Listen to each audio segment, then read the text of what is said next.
You're listening to A Slice of Therapy with me, Alun Parry.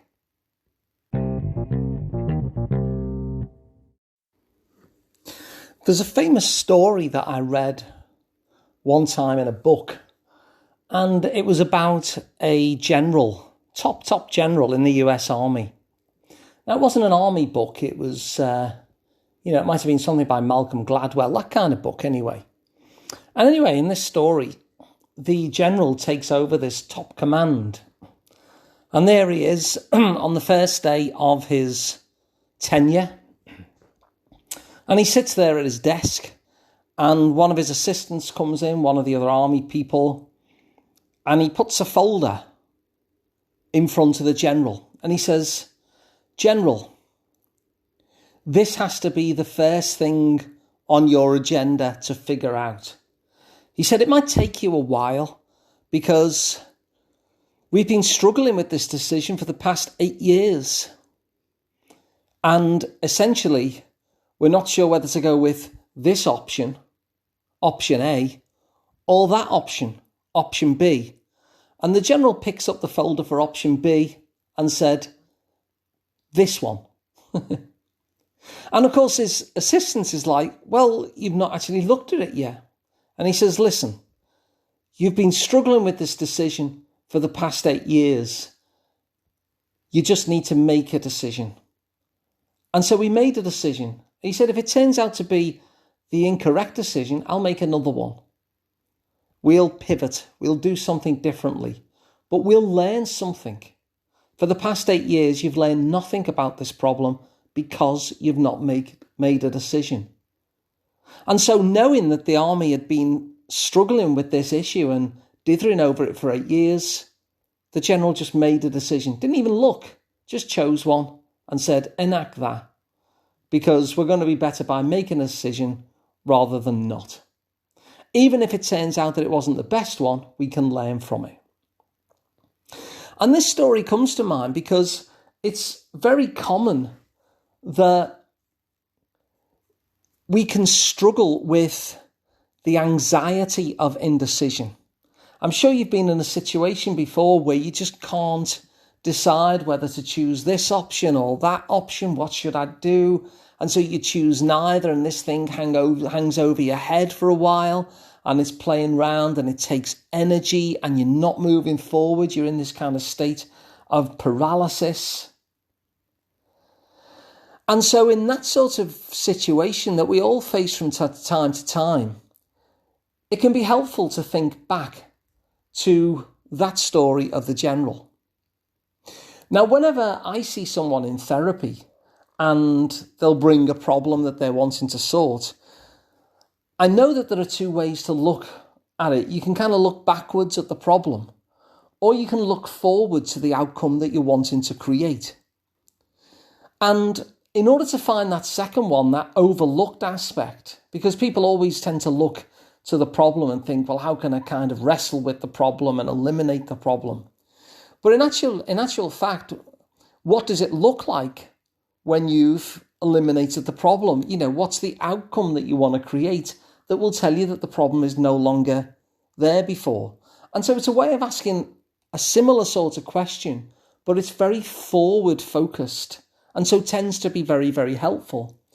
And so if anybody comes to me and they're saying, well, they've got the anxiety of indecision, and I ask them a question like, well, looking forward at the outcome you want, what do you want that to be? They'll normally say things like, "I want to be more decisive."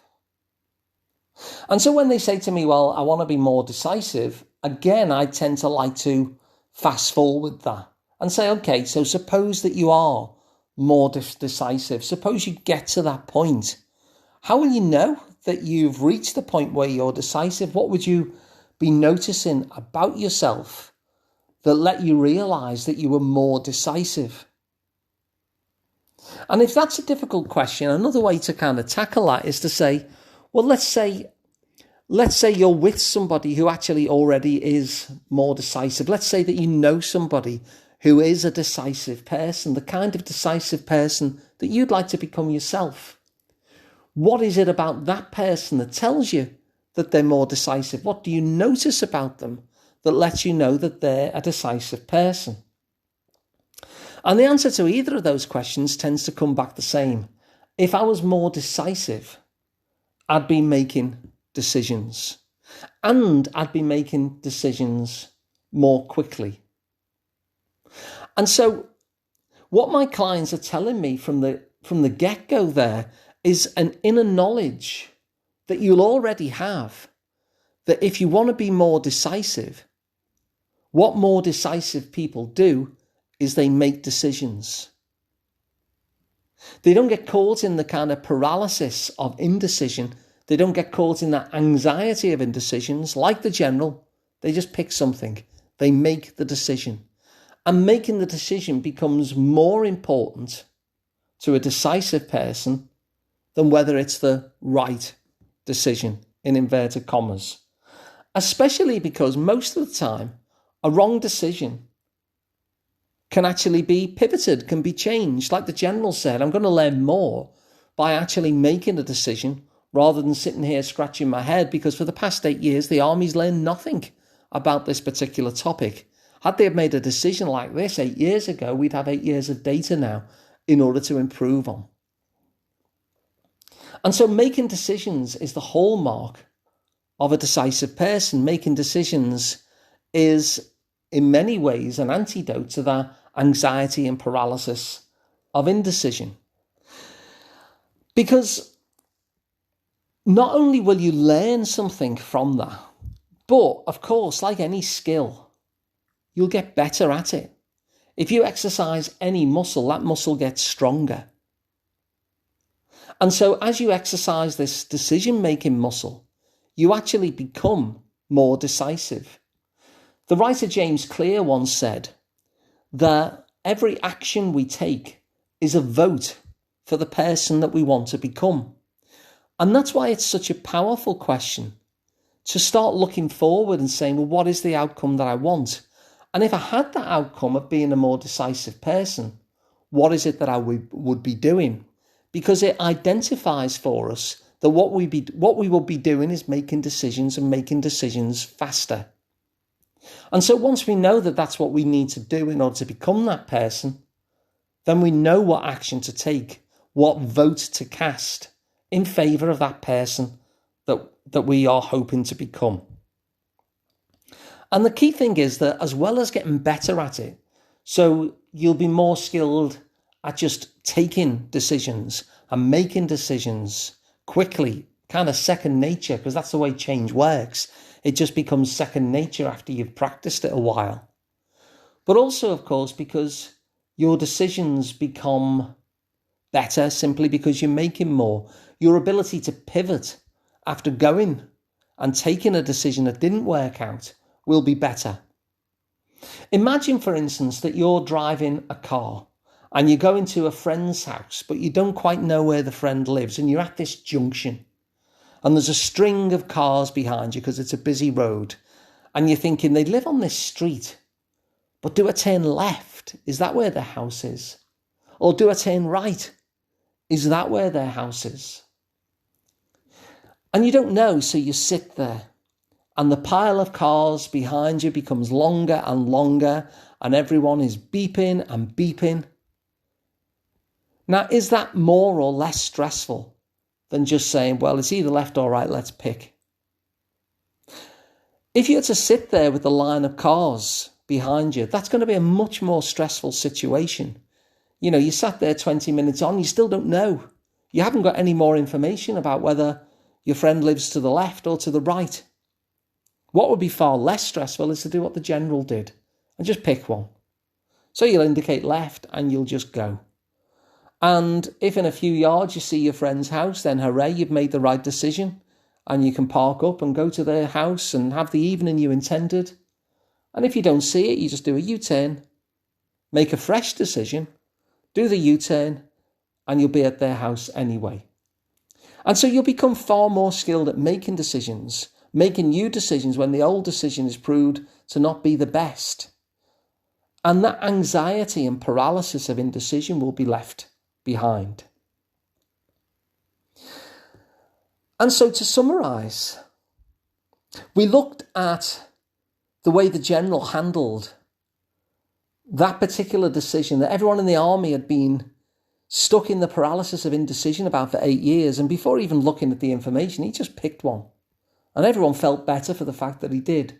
And they learned stuff from it, and they got information and were able to move forward. We looked at how a good way of deciding what are the votes that you need to cast in order to be the person that you want to become is by asking that question. If this problem was solved, what would the outcome be? How would I know the problem is solved? What would I be doing? And you come up with that idea of I'd be more decisive. Well, what does a more decisive person look like? Well, a more decisive person makes decisions and makes them faster. And so we learned that when we make decisions, we might get it right, we might get it wrong, but we'll always learn and we'll get better at making those decisions for ourselves. And so that paralysis and anxiety that comes with just being caught in that indecision trap is eliminated. And instead we could become skilled at being that decisive person that we want to be. When you're at that junction and you're wondering whether to turn left and turn right, it's easier just to make a choice rather than to be sat at the junction with everyone beeping behind you. And so my invite to you is to start small. If you notice that you're caught in indecision quite a lot, pick some decisions that have the least weight attached to them and just start making them. Go out of your way to make decisions in order to start using the muscle. If you go out to a cafe or a restaurant and, you tend to just get what everyone else is getting, don't make a decision. Start practicing the art of decision making, because it's not really an art, it's just a thing that you do. And so we can get caught up in this idea of having to be right, and that puts us in the paralysis. And the best way to get out of that paralysis is just to do what the general did and choose one, knowing that you're going to learn some information that will then allow you potentially to maybe make another decision. So if you find this helpful, then please share it to somebody else who might struggle with this issue of anxiety of indecision so that it can help them as well. And if you'd like to work with me directly, I'm Alun Parry. You can find me at liverpoolpsychotherapy.co.uk, and feel free to subscribe as well to the podcast. It means you'll never miss an episode again. So other than that, thanks for listening. I'll be back again tomorrow with another one.